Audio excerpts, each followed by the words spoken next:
The Soviets thought the Arctic was safe, a wall of ice no enemy could cross. Then one morning, Soviet sonar stations began hearing a heartbeat. Slow, mechanical, too deep to be ice, too steady to be a whale. The signal came from somewhere it shouldn't, inside Patrol Zone 7, the Soviet Navy's most guarded stretch of the Arctic Ocean. At first, Moscow called it a sensor glitch. Then the sound moved. It was alive. And when a reconnaissance plane finally spotted a gray shape breaking through the ice, the entire northern fleet froze. A U.S. submarine had surfaced inside their patrol zone, 400 miles from safety. The year was 1961. The boat, USS Skate, SSN 578, and her captain had just done the unthinkable. Arctic Ocean, March 1961. The sun never rose that week. Wind howled across the ice cap, hiding the sea beneath a crust of blue steel. Temperatures sat near 40 below. Nothing moved, except the faint tremor of engines far under the ice. That tremor wasn't Soviet. It came from an American submarine running silent at a depth of 200 feet. She carried 100 men, 80 tons of food, and a reactor humming at half power. Her name was Skate, one of the Navy's first nuclear attack boats built to go where diesel subs could not. Her orders were simple: test the limits of nuclear endurance and disappear beneath the Arctic. For 6 days she had been under the polar sheet. No surfacing, no radio, no sunlight, only sonar pings filtering through freezing layers of water, marking the heartbeat of the unknown. Up near Murmansk, the Soviet Navy listened to that same ocean. They called this sector Patrol Zone 7, a wedge of Arctic water guarded by fast attack boats and sonar arrays buried in ice. No foreign vessel had ever breached it. At least none they had caught. That was about to change. By early March, Soviet sonar posts along Novaya Zemlya began picking up strange tones, low, steady frequencies unlike whales or shifting ice. Operators logged them as mechanical signatures, too regular to be natural. Commanders assumed it was a crashed aircraft engine or the groan of a glacier. But one young technician disagreed. He'd heard that pattern once before, in recordings from a captured U.S. destroyer sonar drill. He marked the entry possible foreign submersible and sent the tape up the chain. Within hours it reached fleet headquarters in Murmansk. Admiral Kasatonov listened twice, then ordered full acoustic triangulation. By nightfall, the bearings converged on something impossible. The signal came from beneath solid ice, 300 miles from open water. A Soviet diesel boat couldn't reach that depth, nor surface even if it did. No known vessel could, yet the sound persisted. Every 3 minutes, a pulse, every pulse, the signature of propellers. The technician whispered, "That's a propeller." He was right. Deep below, USS Skate moved almost lazily, using just enough power to keep trim. Nuclear propulsion gave her the endurance of a small city. She could stay submerged for months, limited only by food and sanity. Her hull, pressure-forged from HY-80 steel, had been tested to withstand Arctic crush depths. Every bolt carried the weight of Cold War secrecy. Inside, 85 men lived in red light. They slept beside torpedoes and walked corridors that smelled of oil and recycled air. Time didn't exist, only shifts, meals, and sonar reports. Outside there was nothing, only darkness and ice. At 02:14 hours on March 17th, the sonar picked up a pattern. 3 pings, 1 pause, then 3 again. They came from dead ahead. Captain James Calvert, known for his quiet precision, leaned over the display. The bearings were Soviet. He ordered, "All stop." The reactor eased to a heartbeat hum. The sub drifted in silence. Calvert wanted to listen. Minutes stretched like hours. The operator whispered, "Contact bearing 036 moving southwest." Calvert nodded. A Soviet patrol boat sweeping the ice edge. If they were heard now, they'd have to dive deeper, risking disorientation under the shelf. Calvert's choice was brutal: hide and risk entrapment, or surface and risk war. He made his decision. They would surface. The upward sonar painted a ridge, thinner ice, maybe 7 feet. That would be their exit. "Prepare for blow," Calvert said. Ballast tanks vented with a low metallic moan. The hull scraped the underside of the ice like a giant fingernail. Men held their breath. At 40 feet, pressure gauges trembled. At 20, the upward sonar showed solid white. "Blow main ballast." Air thundered through the tanks, hammering against the frozen ceiling. For seconds, nothing moved. only the groan of compressed metal. Then with a crack like thunder, the Arctic split open. Above, Soviet radar caught a momentary echo, a disturbance on the patrol grid. They logged it as calving ice. They were wrong. At 0231 local time, the nose of an American submarine punched through the frozen sea. Steam rose in ghostly plumes as seawater hissed off her sail. USS Skate had surfaced inside the Soviet frontier. For the first time in human history, a machine built by man had broken through the roof of the world. Captain Calvert climbed the conning tower ladder, opened the hatch, and stepped into the Arctic night. Wind cut through his parka. Above him, the aurora drifted like slow green fire. He raised his camera, took one silent photograph, and whispered, "History complete." Then he went below, sealed the hatch, and gave the order every man had been waiting to hear. Dive again. The Arctic closed behind them, a scar of ice already healing. The world would never know what had just happened. Not yet. Murmansk Oblast, Northern Fleet Command. The night after the intrusion, the operations room glowed red. Radar arms swept across circular screens, painting ghost traces on green glass. Men moved quickly but spoke softly. Every sound carried in the thin electric air. At 0247, the sonar desk picked up a pattern. 3 pulses, a pause, 3 more. Exactly the same rhythm logged the night before. The watch officer frowned. He checked the logbook twice. No Soviet submarine was scheduled in that quadrant. No convoy, no seismic drills, just static and that faint, unnatural heartbeat beneath the ice. He tapped his pencil against the console, unsure whether to report it.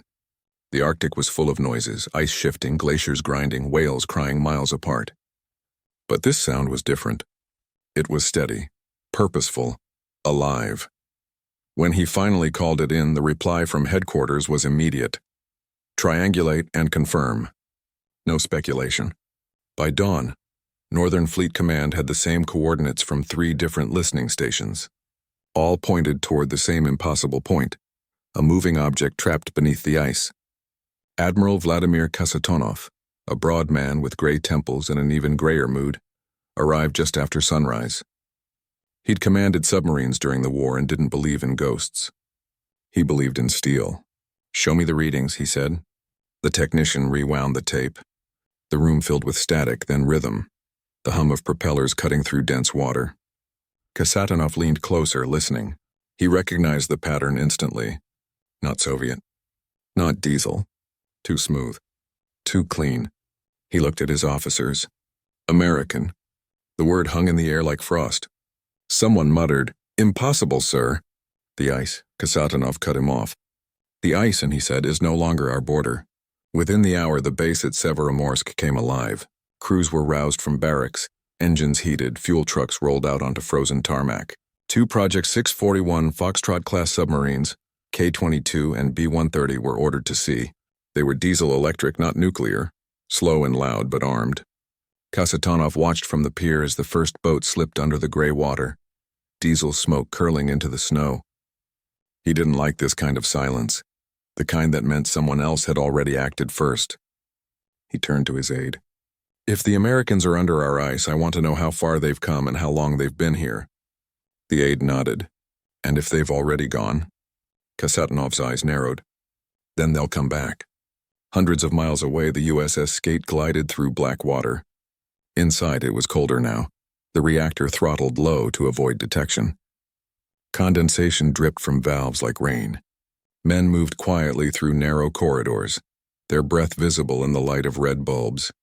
Even the sound of boots on metal was enough to echo through the hull. Captain James Calvert sat in the control chair reading the sonar printouts. "Contact bearing?" he asked. "Faint diesel, sir, intermittent 270 degrees. Calvert's brow furrowed. "They're looking for us." He gave the only order possible, reactor to 10%, reduce all noise. The Skate slowed to a crawl.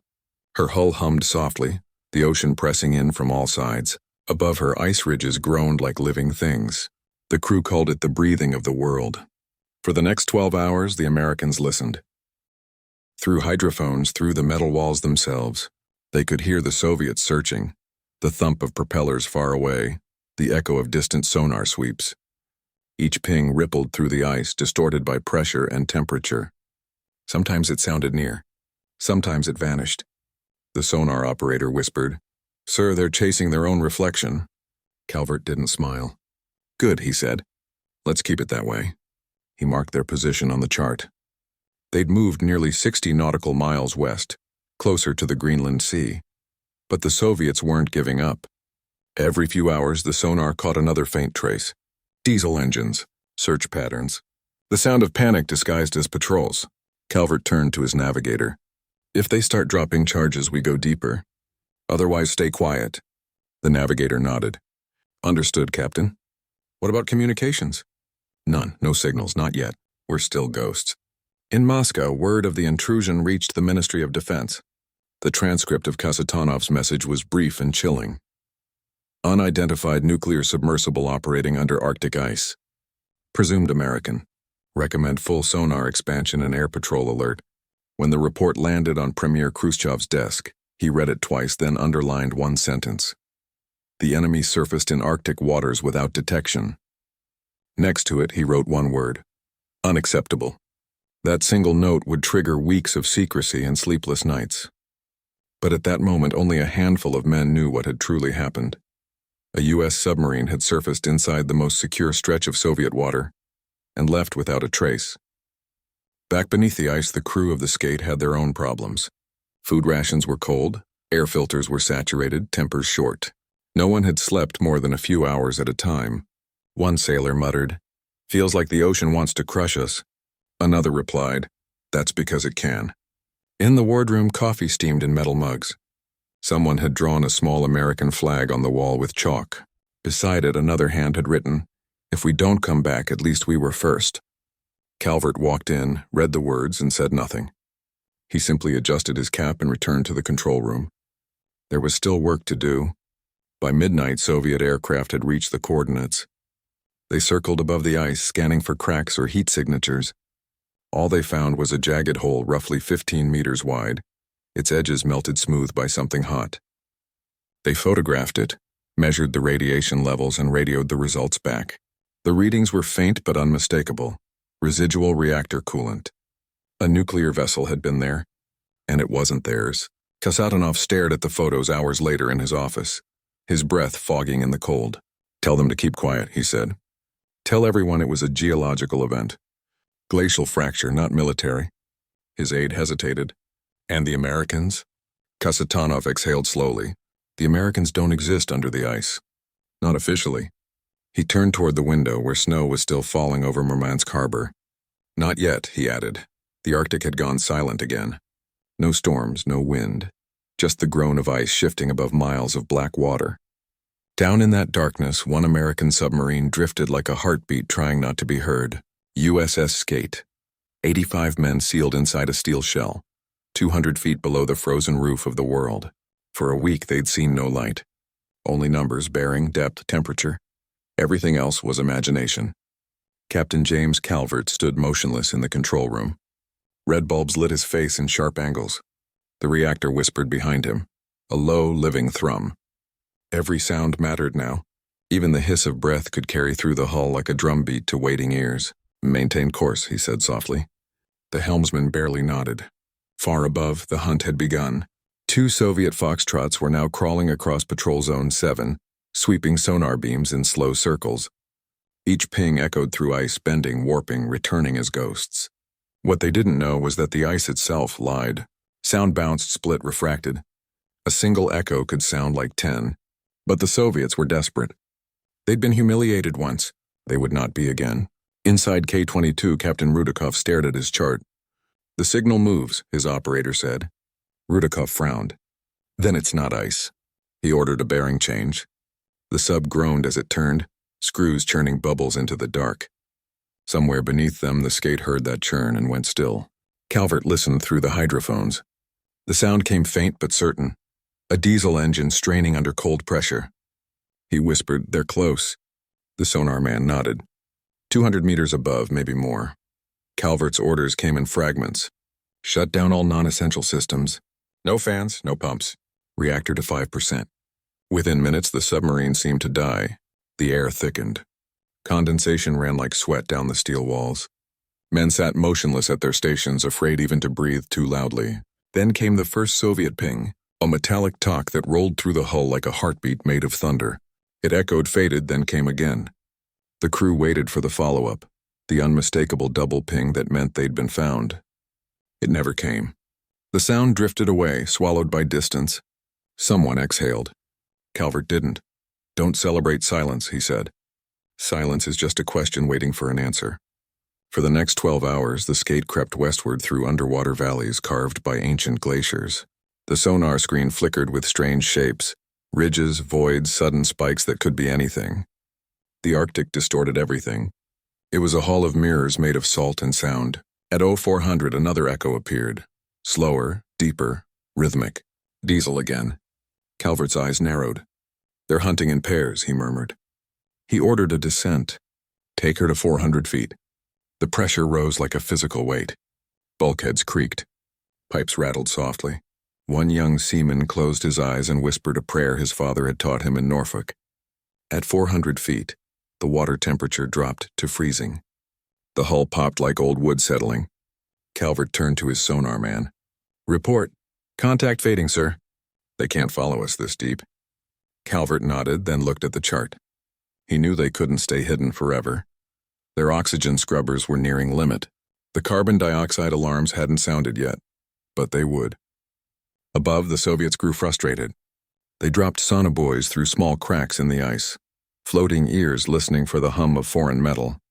The ocean came alive with echoes, each one a possibility. At one point, K-22 reported a hit, steady propulsion tone heading west-southwest. Rudikov ordered a course to intercept. It wasn't the Skate. It was their own partner, B-130, bouncing sonar off an ice ridge. The Arctic was laughing at them.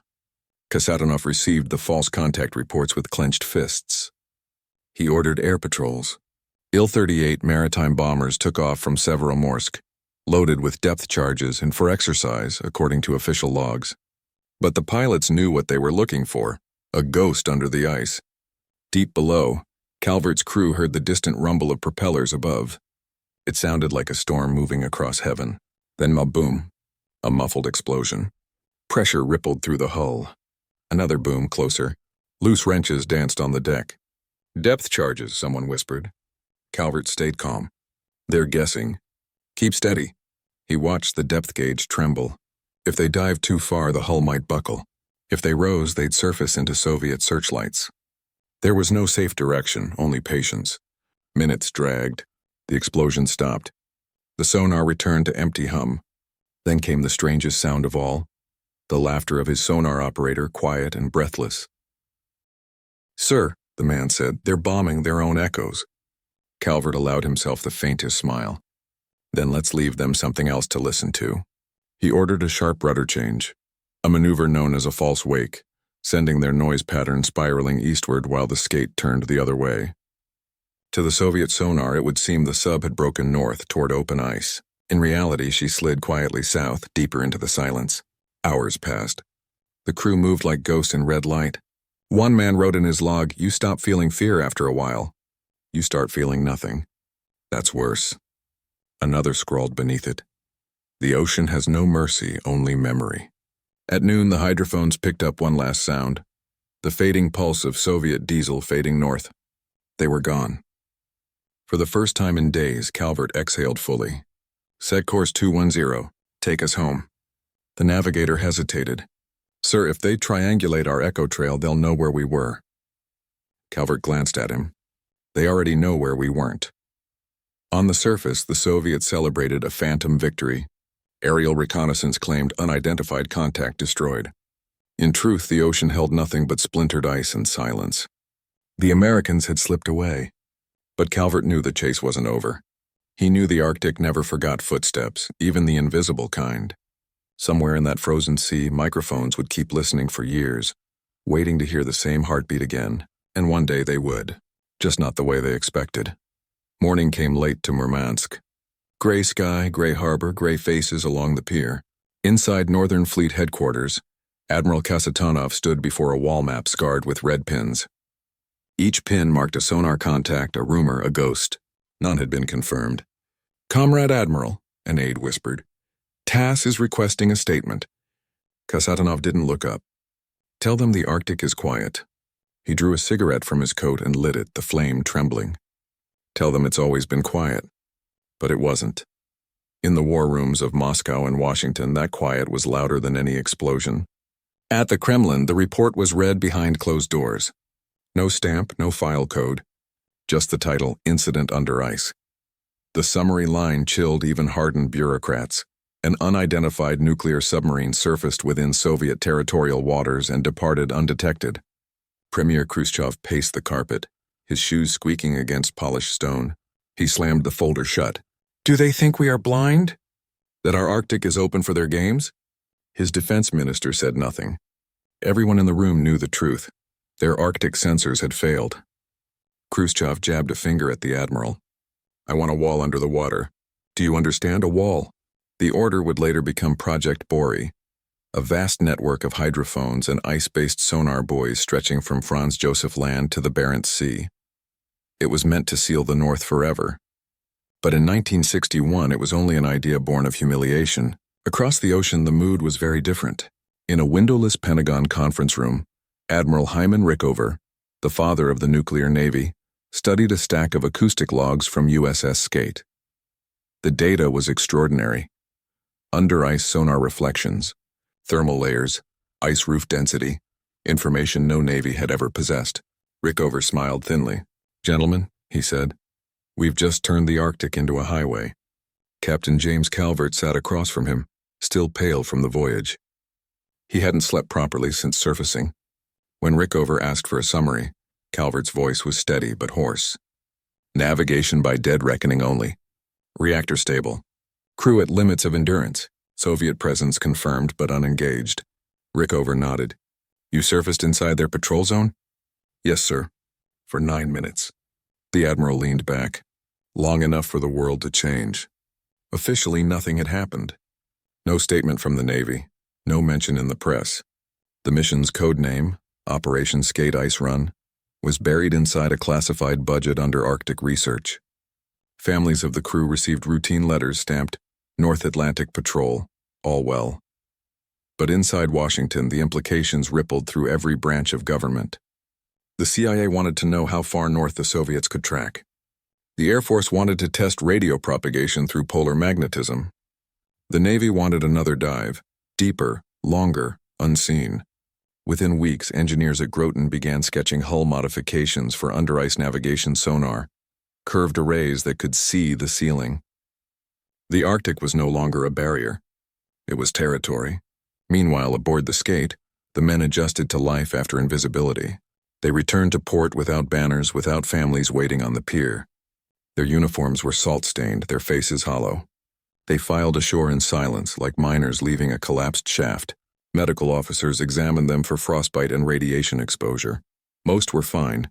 A few had tremors in their hands that wouldn't stop.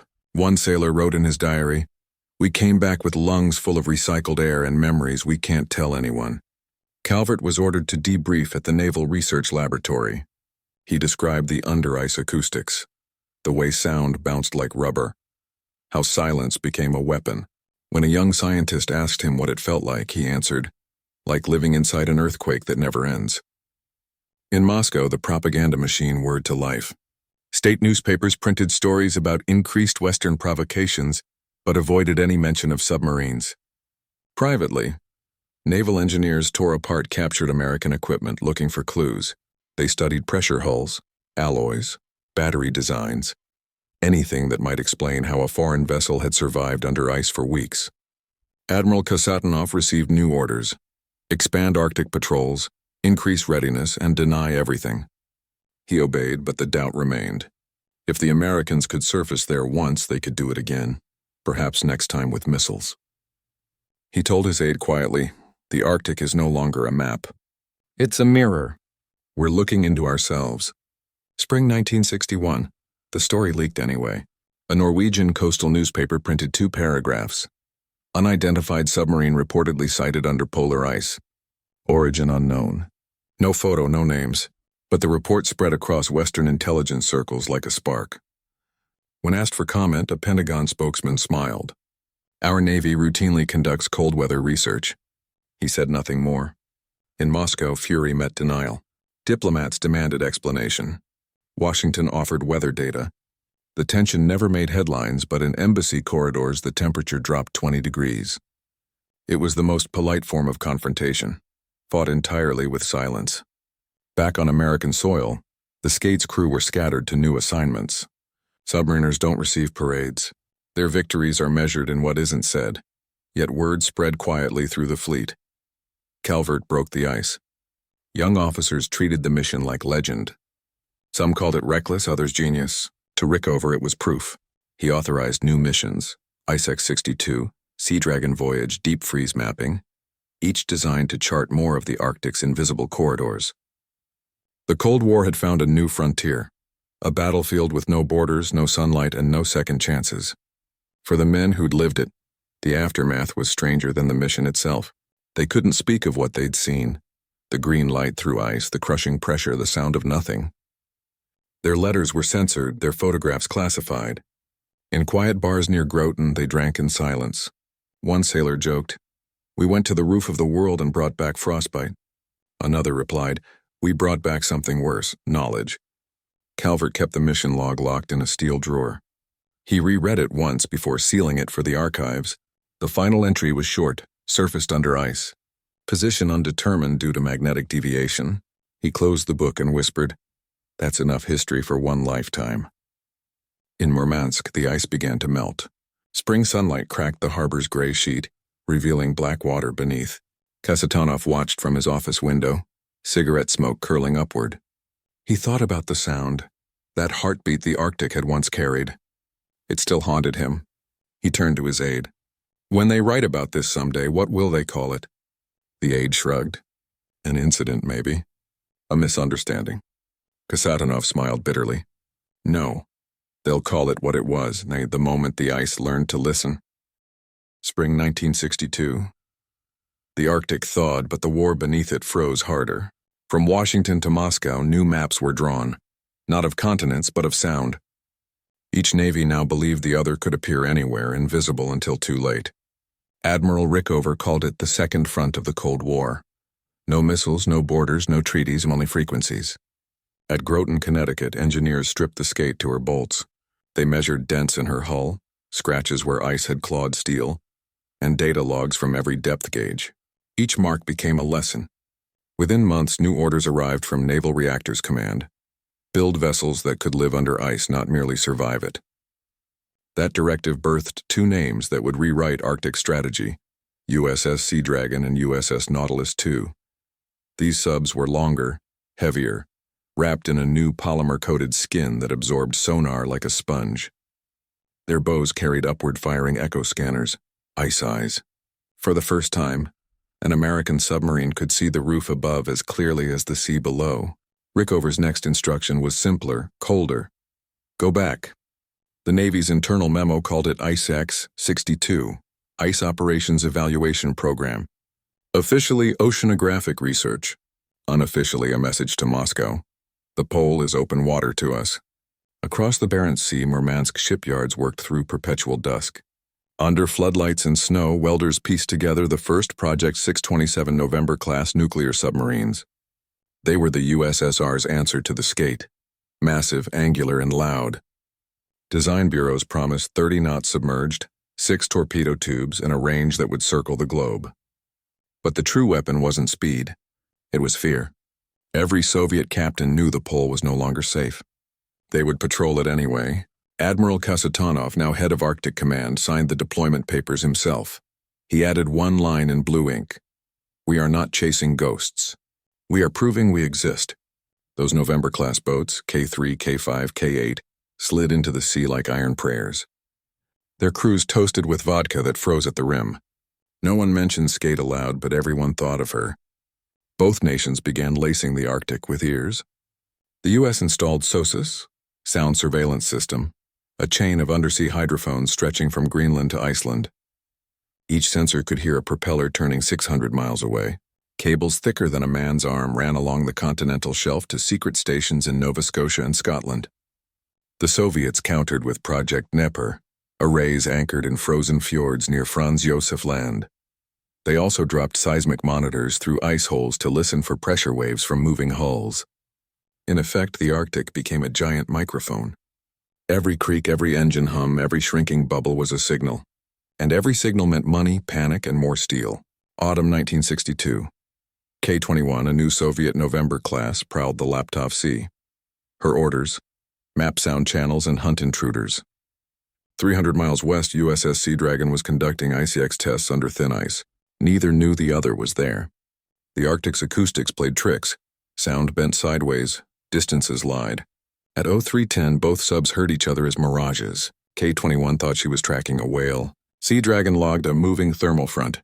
When they finally met, the collision was barely a kiss of metal on metal. A dull thud in endless darkness. No flooding, no casualties. But the impact changed everything. Each navy believed the other had rammed on purpose. Moscow filed a formal protest that never reached the press. Washington denied knowledge. Both increased patrols by 30% within a month. The ice war was now official, and officially denied. Aboard these boats, war was measured in heartbeats. No one fired torpedoes. They simply waited for the other to blink. On Sea Dragon, condensation dripped like rain. Air smelled of oil and human fatigue. Men counted time by sonar pings. 1 every 5 minutes meant routine. 1 every 10 meant hiding. The cook scratched a note on the mess wall. If you hear nothing, it means we're winning. In Soviet boats, conditions were harsher. Reactor coolant leaks left the air tasting of metal. Crew rotations were cut short because men's hands shook too much to operate valves. Yet morale was high. They were defending the mother ice. Letters home were censored. Each one ended with the same line: all is calm. All is ice. Neither superpower could admit what was happening. The world still believed the Cold War was fought by missiles and speeches. But beneath that frozen ceiling, another race unfolded. A war of acoustics and endurance. When Khrushchev and President Kennedy met in Vienna, they spoke of Berlin, not the Arctic. Still, both men knew what was really keeping their admirals awake. After the meeting, Kennedy turned to his naval advisor and said, "Let's keep our ice quiet." It wasn't an order, it was a doctrine. By 1963, American oceanographers at Woods Hole were running experiments funded by the Navy under innocent titles: Thermal Layer Propagation Study, Polar Echo Reflection Test. Every research ship was escorted by a submarine. Every dataset fed into classified programs designing future quiet boats. Across the Urals, Soviet scientists at Akademgorodok built their own ice tanks. Laboratories where they froze water into blocks and fired sound through them to mimic Arctic echoes. They called it the White Room. Some called it madness. Others called it defense. Each side stole data from the other through spies who barely understood what they were carrying. Charts, frequency tables, hand-drawn maps of invisible noise. The ice war wasn't just a contest of machines. It was a test of nerves. Crews spoke in whispers even when off-duty. Men dreamed of open air and woke to the throb of pumps. Doctors called it polar claustrophobia. The Navy called it fatigue. Captain Calvert, now instructing younger officers, warned them, "Noise is death, but so is too much silence. Learn which one you can live with." He told them how he once heard his own heartbeat through the deck plates and thought it was a sonar contact. They laughed until they sailed north themselves. By the mid-1960s, both fleets could reach the pole routinely. American Polaris missile subs used the ice as cover. Soviet boats shadowed them in return. No one fired a shot, but every crew believed the next ping might start the last war on Earth. Historians would later call it acoustic deterrence, power measured not by volume, but by the ability to remain unheard. The Arctic had become the quietest and most expensive battlefield in human history.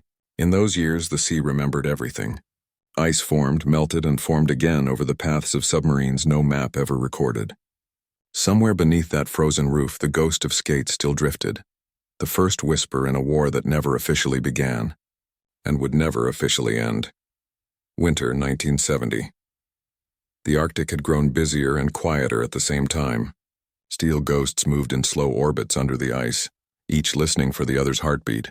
No flags, no nations, just sound. In a control room somewhere off the Kara Sea, a Soviet acoustic analyst adjusted his headset. He heard a faint hum, 5 blades, constant rhythm. American. He wrote one word in the logbook: Skate. The original sub was long retired, but her name had become shorthand for everything the Soviets feared. To them, every intrusion, every whisper, every vanishing trace was another Skate. By the early 70s, both navies had turned silence into infrastructure. SOSUS arrays spanned the Atlantic like nerves. Project Dnieper mirrored them beneath frozen capes. Oceanographers called it acoustic colonization, the act of mapping water by sound. Yet no amount of microphones could tame the sea. Under pressure ridges, currents bent waves like mirrors. Sometimes a submarine vanished from all sensors, then reappeared hundreds of miles away as if time had folded. Men began speaking of ghost zones, regions where sonar died and the sea refused to answer. Rickover loved those places. Silence, he said, is strategic terrain. In secret memos, the U.S. Navy designated them echo voids. And inside those voids, new missions began. While satellites stared at the sky, the Navy looked down, into Soviet water. Under cover of seabed research, divers from USS Halibut descended near the Kamchatka coast.